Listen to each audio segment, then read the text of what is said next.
Electric honeycomb, Pakistani teen in scientific first. Only 17 years old and he is already a recognized scientist.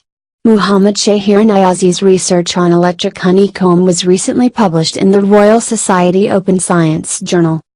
Physicists have known the phenomenon of electric honeycomb for decades. It occurs when a layer of oil is placed in an electric field between a pointy electrode and a flat one. And the instability caused by the buildup of ions applies pressure to the surface of the oil, creating a beautiful pattern that looks like a honeycomb, or a stained glass window. The high school student from Pakistan's city of Lahore managed to photograph the movement of ions that forms the honeycomb besides recording the heat found on the surface of oil. No one has done this before. Electric honeycomb phenomenon was the problem given to him at the International Young Physicists Tournament held in Russia last year. Mr. Niazi, and 4 other students, made up the first ever team to represent Pakistan at the tournament. Returning from Russia, Mr. Niazi decided to get his research published. It took him another year of work to come up with novel ideas before his paper was finally accepted for publication.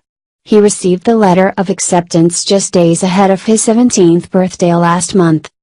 Your research is like your child, and you feel out of this world when it is accepted for publication, Mr. Niazi tells the BBC in an interview at his residence in Lahore's posh Sukhchain sector. With the slim stature of a teenage boy with curly hair and spectacles sitting firmly on his nose, the young scientist cuts a smart figure. Seeking equilibrium. Anticipating the first question, he settles down on a couch next to a desk laden with boxes full of wires, motherboards and incomplete circuits. It is where he conducts his experiments. How is an electric honeycomb formed? Mr. Niazi elaborates. Electric honeycomb perfectly demonstrates how everything in this universe is seeking equilibrium. Its hexagonal shape is the most stable structure. In this case, he says, 2 electrodes are used. A pointy needle on top of a flat surface with a thin layer of oil on it. High voltage from the needle makes ions bombard the surface of oil, on their way to meet the ground electrode. It is just like lightning striking the surface of Earth, he says. But oil is a non-conductor. The ions start accumulating on the surface of oil.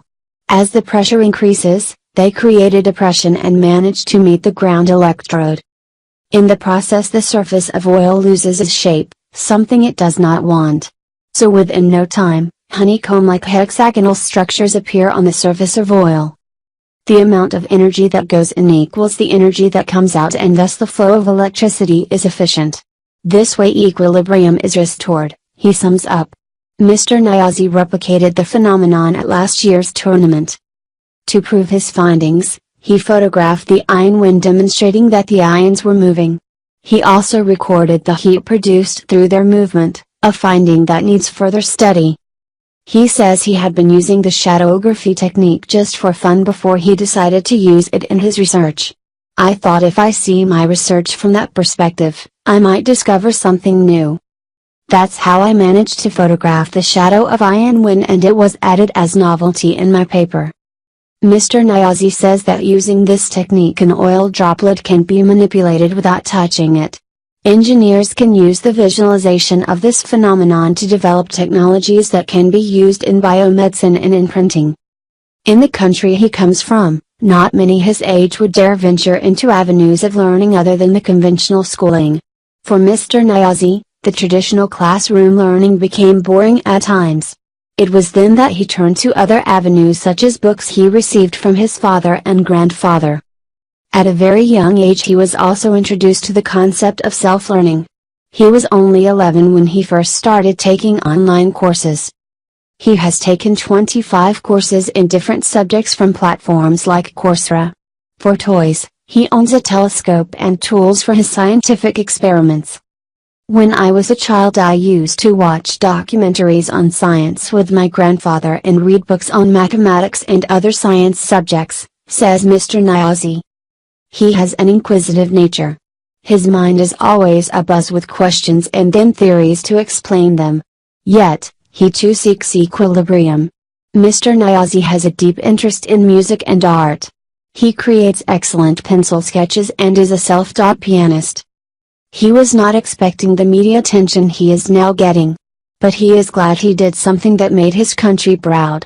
He hopes to get into a reputable educational institution where he can further his research in physics.